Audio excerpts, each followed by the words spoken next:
interesting, but I'm sorry to say a little bit of a brief dialogue that we have with President Teshome. We have a hard stop at about 3:45, so I hope we'll have a chance to. Sorry, we don't hear the speaker. What's the problem? Sorry, we don't hear the speaker. We don't hear. Sorry.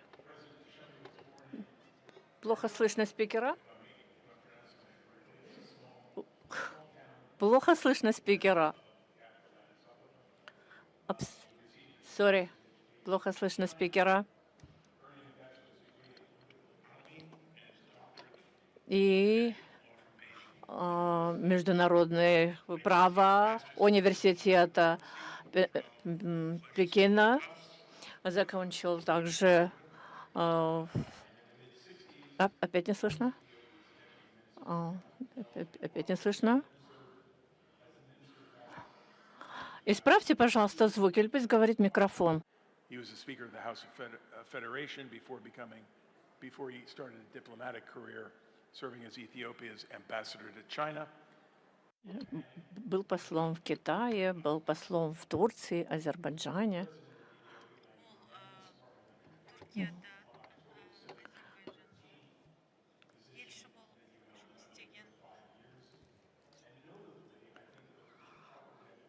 Sorry, we don't hear the speaker. Oh, sorry, we don't hear this. Which I will give credit to you for your leadership. We're honored to have you with us today, President Teshome, and I have a number of questions that I've prepared, just generic questions that I hope will spark some nice conversation. And then, as I mentioned, I hope we'll have a chance to take some questions from you in the audience when we're concluded. First of all, the topic that we're assigned here is Pan-Africanism. And I would like to ask you first, Mr. President, if you could give us kind of a general view of your thoughts about Africa today and some of the key challenges that you feel Africa is facing in the contemporary environment.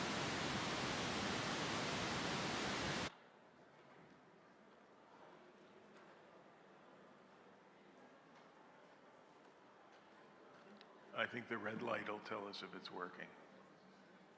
There you go.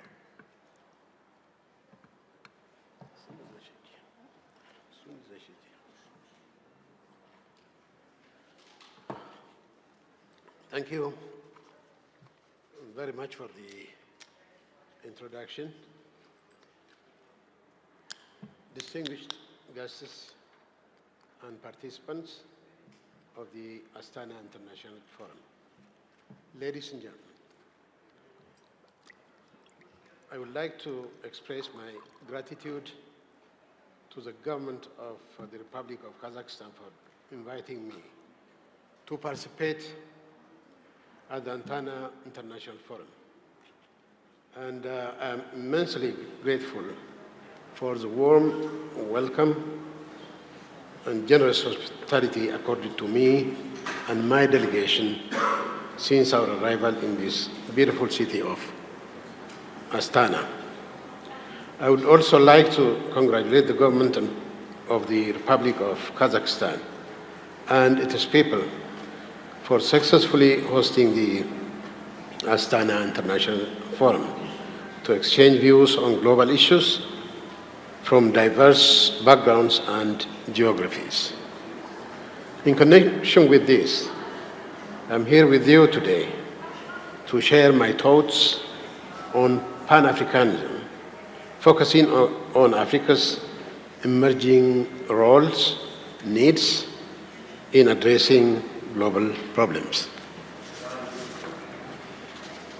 Ladies and gentlemen, Pan-Africanism served as a vital force in the decolonization and liberation struggle of Africa, which is based on the notion that unity among Africans can lead to an independent and strong continent, providing an ideological foundation for the establishment of the Organization of African Unity, OAU, and subsequently the African Union, AU. The transformation of the OAU to the AU was a policy shift by which the AU was projected to become an effective continental institution to deal with numerous global agendas and as an effective mechanism to deal with political, economic, peace and security issues afflicting Africa. The ability of AU's institutions face a challenge of balancing Africa's interests with globalization, which utilizes institutional arrangements and multilateral rules, in which Africa has mostly been the taker rather than the maker of the rules in the international system. African solidarity and the principle-based African solution to African problems reflected the position of Africans to reject external interference and the imposition of externally formulated templates. In its quest for economic growth, democratization, and modernization drive, African countries assert that democracy is a universal value and the promotion of democracy is a common responsibility of the international community, including Africa. Africa's unique realities, diverse, deserves the necessary support and understanding by the international community. In this way, Africa's potential to contribute to the global solutions, fostering regional cooperation and shaping a more inclusive and sustainable future can be attained, shedding light on the continent's unique perspectives and initiatives. With this background, I am ready to take your questions. Let me start with a basic question. I worked as a journalist in Africa 30 years ago, long ago. And I remember people talked at that time, they said, this is Africa's moment. But when was it? This is 30 80s. years ago. People said, this is Africa's moment. But Africa's moment didn't happen. Lots of other things intervened, economic issues, governance issues. Is this Africa's moment now in your mind? And if yes, why? If no, why not? Well, after the 1960s, when most of African countries gained their independence, the growth rate of almost in newly independent African countries was much better than it is today. And when we entered mid-70s and mostly the 80s, the international financial institutions came to prescribe developmental philosophies to Africa.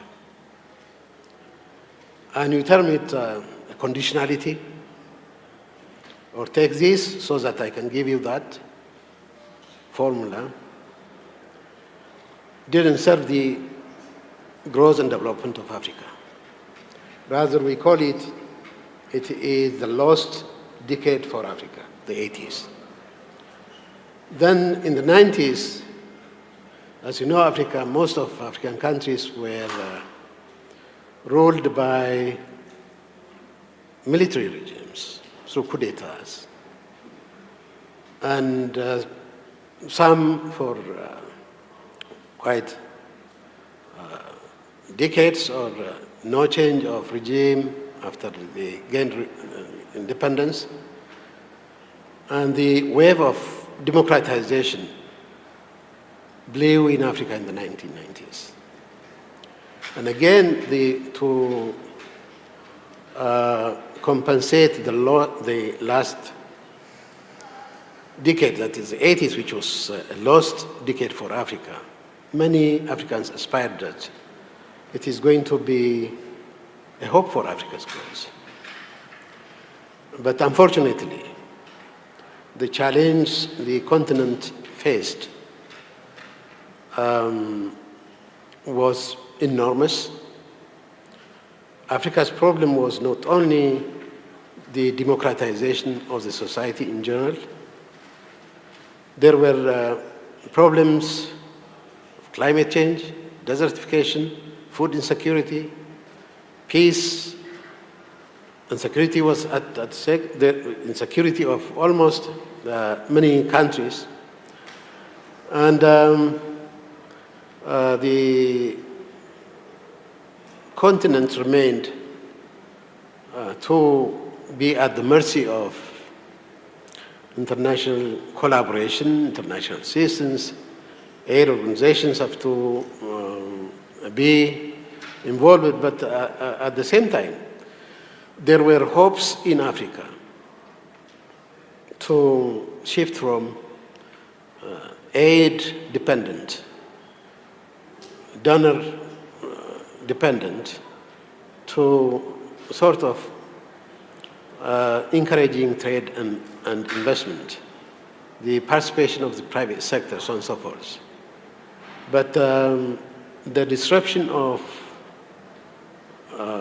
the COVID-19, again, played a very negative role in many parts of Africa.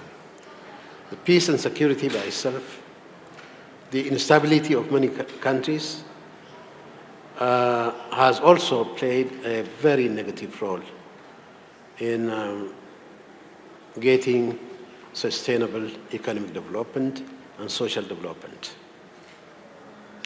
Bring it forward to today. So here we are in 2023. COVID is Over. at least technically over, according to the World Health Organization.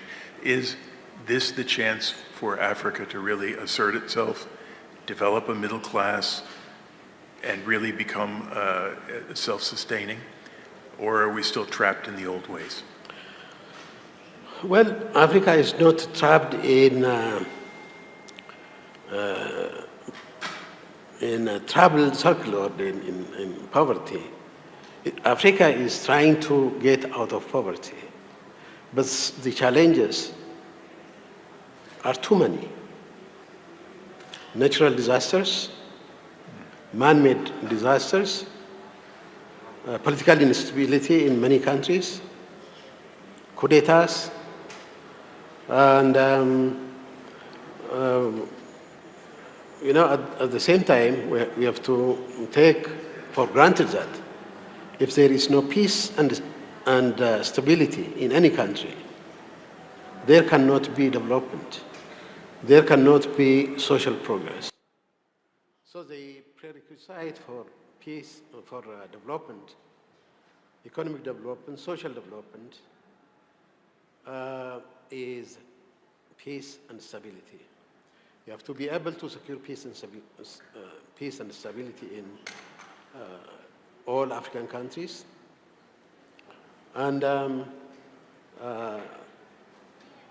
in order to attract foreign direct investment, the investor will ask, how secure is my capital? That is asking, how secure is the country? How stable is the country? So Africa has to focus more on consolidating peace and stability so that economic development definitely will follow. That's a little bit of a pessimistic view, I think, of where things stand right now. And I'm going to make a segue here to Ethiopia in particular and ask, in light of that, what are the prospects for lasting peace in Ethiopia? By way of background, the Tigray region in northern Ethiopia, that's conflict began, I think, shortly after your presidency. It's been ongoing. There's technically been a peace agreement, but there are problems. I think whether the Eritreans are on board with this peace agreement or not is still an open question. And I think that the question remains whether your government, whether the Ethiopian government is really doing enough to enforce the peace. What are the chances of lasting peace in Ethiopia, or is this cycle of violence just going to continue to perpetuate? And it's not even just Tigray, of course, there are other regions that are also conflicted. Can you shed any optimistic light on any of that? I am 100% optimist. Ethiopia is a country with a history of thousands of years. Ethiopia is a state which can handle its problems, its difficulties by its own. The Ethiopian people have faced so many challenges throughout Ethiopia's history. The problems we had in the last 3-something years was Ethiopia wanted to exercise democracy. Okay, don't forget that from feudalism to military rule, which was basically with orientation of socialism in the Soviet bloc. Then again, another regime with a kind of social democratic attitude, but very gray philosophically. And since 2018, Ethiopia wanted to expand the scope of exercising democracy. The exercising of democracy in the Ethiopian political landscape was a new phenomenon.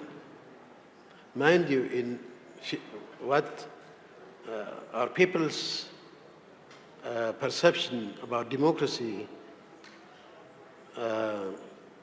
during the previous years was a guided democracy in a way.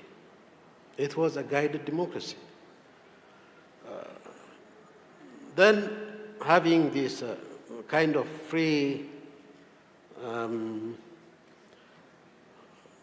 environment, to say so, after the new reformist regime came in, it's Prime Minister Abiy, the liberalization of political attitudes, and especially political organizations, was a little bit strange for many to accept. So the problem we had internally as a federal government vis-à-vis the Tigrayan regional state was accepting the reform, which was new, and it is political philosophy, or not. So, something which could have been solved through dialogue took us to a conflict which I am not really comfortable to explain it here.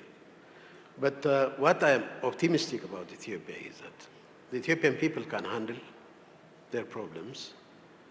Ethiopia is determined to not only to get out of poverty, but to build a prosperous society, a stable society, transforming its economic livelihood from agriculture-based to industrialization. And that industrialization is going to be a green industry. Because Ethiopia basically is using renewable energy to generate its energy sources, so that we are very much hopeful and optimist that Ethiopia will overcome the temporary difficulties and challenges. But when it comes to our neighboring countries, we all consider our neighbors, brothers, living in different cottages. One way or the other, we need each other. One way or the other, we are going to live together. Again, that's the Pan-African theme, and your optimism is refreshing. But I'm going to move to in your neighborhood now to Sudan and ask you for your thoughts. I think I Googled this. I think Sudan has had 15 military coups since 1956, since independence. Instability has been the rule there, and currently there's a ceasefire that usually lasts about 15 minutes, and then the fighting begins again. Do you have any optimism that you can share on Sudan, or is this another intractable or an intractable problem? Yeah, the official position of the Ethiopian government and even the Ethiopian people is that let the Sudanese people solve their own problems. As you might know, when there was a very big movement by the civilians to democratize the Sudan's governance system, which took about 9 months. The military came in and somehow grabbed the power and deposed General al-Bashir. But the problems in 2019 was contained by AU and especially Ethiopia's effort to mediate between the different political interests, the military, the civilian, different political organizations were approached by our Prime Minister, Abiy, and he was successful really. He was extremely successful to contain the spread of Sudan's difficulties to other regions of Sudan, especially Darfur area. So the Prime Minister Hamdok came in, established a sort of civilian-like government, whereas the military was still watching what Hamdok was doing. And again, these military, the two guys, which we'll discuss later, took Hamdok out of office and collaborated for the time being together to rule Sudan. But since the fight really was not for a given cause, it's not about ideology, it's not about political differences, it is about how to handle the Sudanese armed forces, which is led by with General I think not Amity.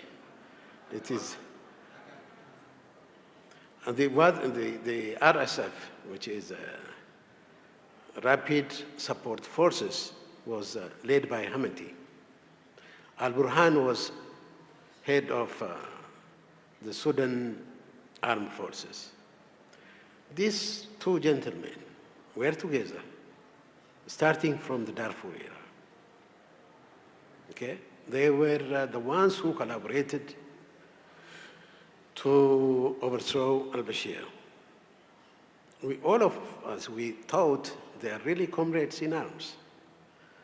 And lately, the question came, especially the pressure from the international community, that how to democratize Sudan. Because Sudan cannot be ruled by military come, military go. As you rightly said, 15 coups d'etats in almost 60 years. That's too much. And don't forget that al-Bashir stayed for 34 years. Okay? That means some stayed only for 3 or 6 months. Now, the international community or neighboring countries to interfere and advise either of them, it's really very, very difficult. Why? Both of them have got an army behind them. The rapid support forces, maybe in hundreds of thousands. The Sudanese armed forces, another 100,000. So who is going to take the upper hand? Nobody knows. And if you tell one of the generals to leave this skirmish for the sake of the Sudanese people, I think the AU have been saying African countries through different means, especially East African countries through IGAD, the Intergovernmental Development Agency, the African Union, the Arab countries, all have been trying to be kind of mediating between the two. But so far, we didn't see any results, but we will try what could be done in the future. I want to, this is because this is a very topical issue now, Sudan, and it's occupying a lot of international interest. I want to just ask a follow-up on that. You said at the beginning that Ethiopia's position is you want the Sudanese to settle this problem themselves. But they seem to be incapable of doing that.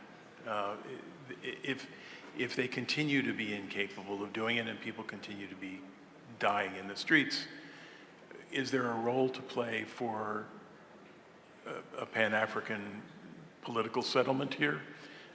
Is there a way for that to be negotiated in such a way that you could actually achieve a peaceful solution?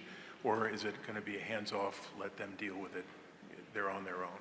No, it is not the matter of handoff now. Try it. The African Union is still trying it this way. IGAD is trying on this way.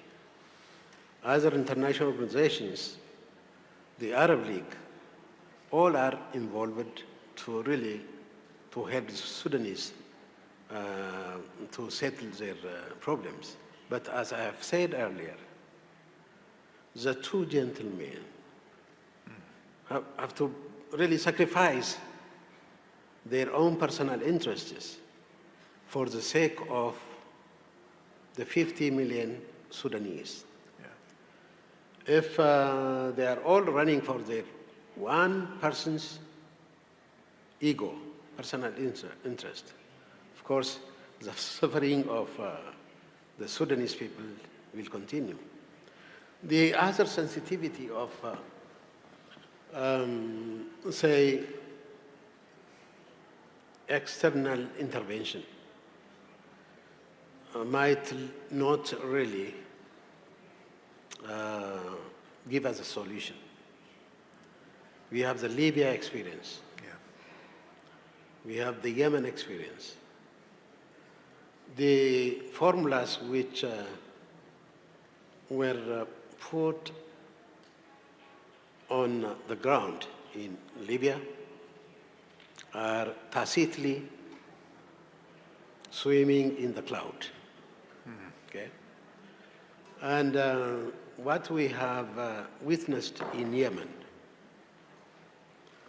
9 years of the suffering of the Yemeni people, there were big players Nobody cared about the people. We don't want that to replicate in Sudan.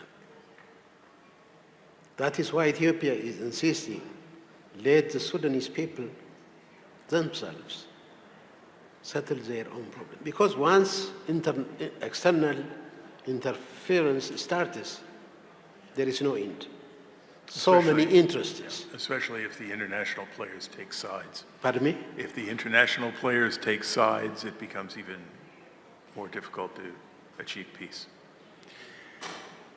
We have so many topics to cover, and I hope Africa from China. Are there geopolitical concerns that people in Africa might feel about China's investment posture, or is it all for the good? How do you see the Chinese initiatives in Africa now? Yeah, the BRI initiative, or the Bridge and Road Initiative for Africa, I think it is not only for Africa.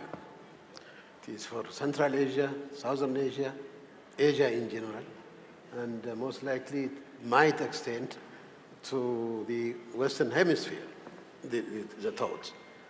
But in Africa, what we feel about Chinese trade, investment, and other economic interaction is in the interest of Africa. You know, most of African countries who are utilizing the offers from China, especially through the BRI, are putting that assistance to expand their infrastructure, road infrastructure, railways, ports, airports, all economic infrastructures basically are done or financed by the Chinese companies and Chinese government. And Africa needs these infrastructures. So both sides need each other. Another area is the introduction of industrial zones, industry parks in African countries. It was Ethiopia who started first, but now in West Africa, especially Nigeria, Ivory Coast, Senegal, Angola, South Africa, Tanzania there, Kenya, my neighbor, are extensively using the industry zones or industrial parks to industrialize their economies. That's one. Another area of where China is being suspected is in the extraction industry. In the extraction industry, most of African countries, maybe except South Africa, did not have the opportunity and the capability of undertaking any exploration. No exploration. But Africa is very rich in mineral resources. And Africa can really supply the world, especially in the coming fourth industrialization. Most of the rare earth minerals are in Africa. Of course, you don't find rare earths in particular one place. It is spread in mineral bodies. It is, therefore, has to be the interest of the government of a vision to industrialize, especially what are needed for the clean energy. These minerals are known, they exist in Africa, and Chinese are looking for that. Yeah. But the way Chinese and Africans are interacting in their contractual obligations Africans have to prepare themselves in introducing not only policies, rules, regulations to protect their respective national interests. That is missing, I know. But somehow they need each other. China needs Africa, Africa needs China. Again, we could talk about that for another half hour, I think, because that's a really important subject. I think there's a history of Europeans essentially raping Africa for its natural resources, and I would guess that the protections you're talking about are designed to keep that from happening again in future development by China or others. We have about 17 minutes to go, and I have one more question I want to ask, and then I want to give you folks a chance to jump in and ask a couple questions too. But you earlier said, you talked about some of the challenges that Africa was facing, and I think one of the key challenges is climate change. We talked about that in the plenary session this morning. The impact of climate change is going to be inevitably profound around the world, and certainly it's going to be a big problem in Africa. It's going to be hard for people to grow the crops they need to survive, but it's also going to create probably human migrations, which are going to cause political problems and all kinds of other internal and external problems for African nations. What's your take on how Africa is prepared to manage climate change? Let me tell you my own country's experience. The climate change, the consequence is biodegradation, soil infertility, and the degradation of ecosystem, and few rain or no rain at all. Desertification, water scarcity, so on and so forth. So where there is no enough rain, because most of our countries, most of African countries, including Ethiopia, were depending on rain. Rain-fed agriculture was our norm. And Ethiopia's land area, which is 1.2 million square kilometers, we only have 2% of forest coverage.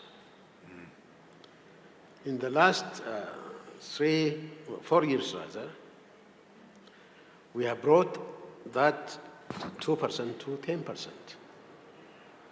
Because Ethiopia started taking the initiative of the Prime Minister again, the Green Initiative we call it, to plant 5 to 6 billion trees a year.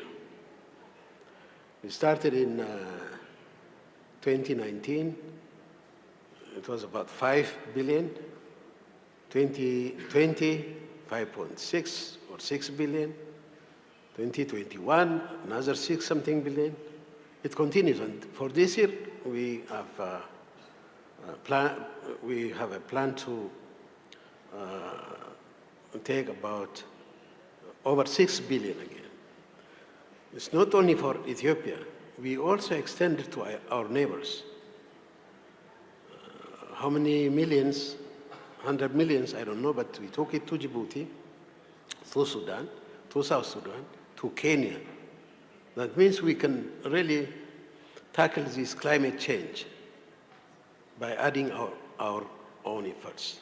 This one. Two, in the year 2021, Ethiopia imported wheat worth over 1.5 billion US dollars. So we determined that we cannot continue to import and feed 120 million people. It's impossible. We have to be self-sufficient. Self-sufficient in having wheat, it became a reality, and we even started exporting. That's a big jump, okay? That doesn't mean that we already have become a net producer and net exporter of wheat, but it is possible. The potential is there. So the climate change, if we idly sit and wait for what will come, what will drop out of the sky, I don't see a good future. But we can mitigate, we can change the challenges, the difficulties into opportunity. And that we have started doing that in Ethiopia. Ethiopia is encouraging even investors to use clean energy. And what we produce in Ethiopia is basically a clean energy. It's hydropower, wind, solar, geothermal, and the like. We are going to minimize carbon use. We are intensifying the afforestation of Ethiopia. And we are trying to extend what Ethiopia got as a benefit from changing the challenges into opportunity to our neighbors.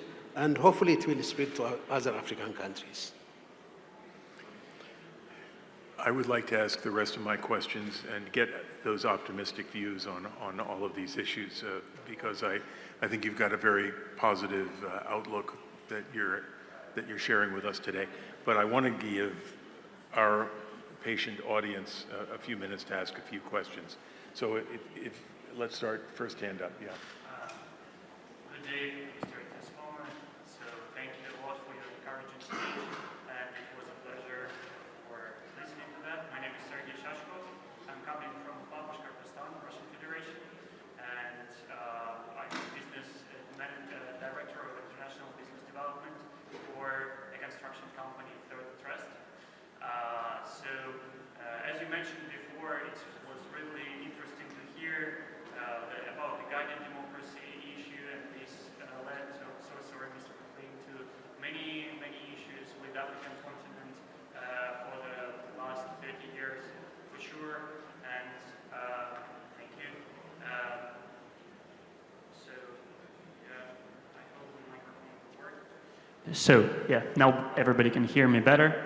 And we, as a company, as a development company, also see a huge opportunity in the growing African market right now, especially in Ethiopia. Even me personally, I've been to on the short visit to Ethiopia 2 months ago, just to see what's going on there.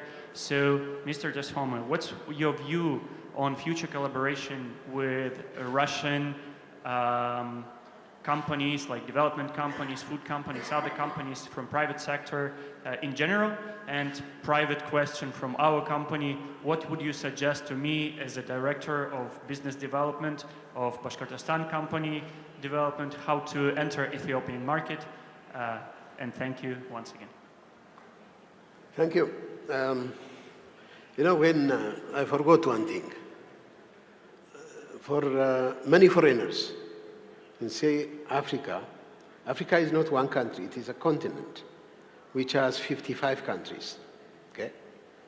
These 55 countries have got their own peculiarities, have got their, social differences, cultural differences, language differences, beliefs, religion, so what have you.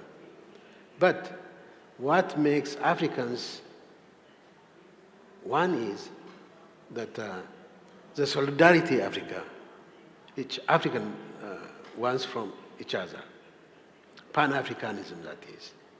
So coming to your question of how to enter Ethiopian market, if it is construction, basically we float international competitive bidding. You search for it, come. If your company is competitive, you compete with Chinese or American or German or Japanese. If you win, you win. That's very transparent. It is not that people from outside concluded already that Chinese construction companies dominated Africa. Definitely that's true. But we almost, at least on Ethiopian experience, and many African countries' experience, is that there is international competitive bidding that is announced through maybe websites or newspapers, televisions, I mean, all through different means of communication. Then there are criteria to win that bid. Mostly the Chinese win. But for your information, it is not only the Chinese. We have got Japanese construction companies, South Korean, Indian, Turkey. We had Dragos is from Europe. That's the joint venture between Spain, Italy, and Portugal, I think. So it is open for all international companies. Doing business, it can be manufacturing, it can be construction. You have to look at what you have. Especially when you are a foreign investor, you have to look into your competitive advantage, not comparative advantage, competitive advantage. Regrettably, we have probably time for one more question. Very good. And could you identify yourself too, please? Sure. Yes, I'm from Kazakhstan, like CFO of asset management company. So what do you see are perspectives for business communities of both countries? Like what Kazakh business community can invest in? What industries you see opportunities for us in Ethiopia, or vice versa, what you are looking for in Kazakhstan? Thank you. Yeah, I have about 10 businessmen with me, and they have been having discussions with different Kazakh companies. They have been to the Astana International Financial Center. I think that's a window through which you can open your eyes to look into what you can invest in Afghanistan and in Kazakhstan, and what Kazakhstan has to invest in Ethiopia. We had extensive dialogues with especially the Chamber of Commerce and the like. So we have started, but we can continue to look into your interests. The business gentlemen who are with me most likely already have identified their areas of interest. They even have gone to the industrial zones or industrial parks where they were offered really very attractive incentives. And for Kazakhstan investors, what I advise you is, you have a comparative or competitive advantage, rather, to look into investing in Ethiopia's mining sector. We have more or less the same minerals. You have experience here. You have experience of not only the know-how, but experience of interacting with the foreign investors in the mineral sector. So agriculture is another. Trade between our two countries is another. So we can look into details if there is an interest. Too many opportunities. Maybe the last one. If we have time, we really don't, but can we try one more question? Do you have a question? Yes.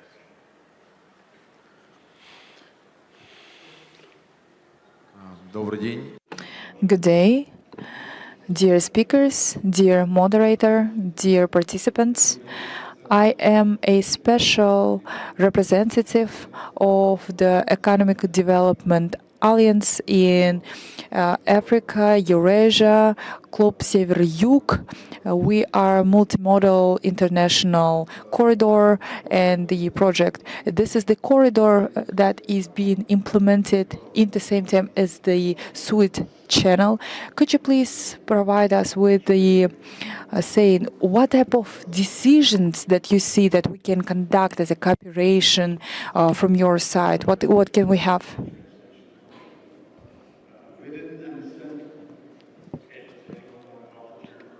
Translation on that. Shortly, who can Can translate you for us? perhaps take this up as a one-on-one with the president after we are finished here, because we are right up against our hard stop. So Thank you. I want to wrap this up and just thank President Teshome so much for your time and for your very thoughtful remarks. And I think all of us can thank you for your optimism, because I think that certainly goes a long way too. There are opportunities here, I think, for development, which I guess is one of the themes of this meeting here in Astana.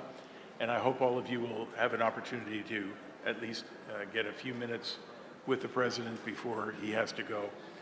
But we do have to wrap this up, and I want to thank all of you very much for coming, and our thanks for President Teshome. Thank you, sir. Thank you.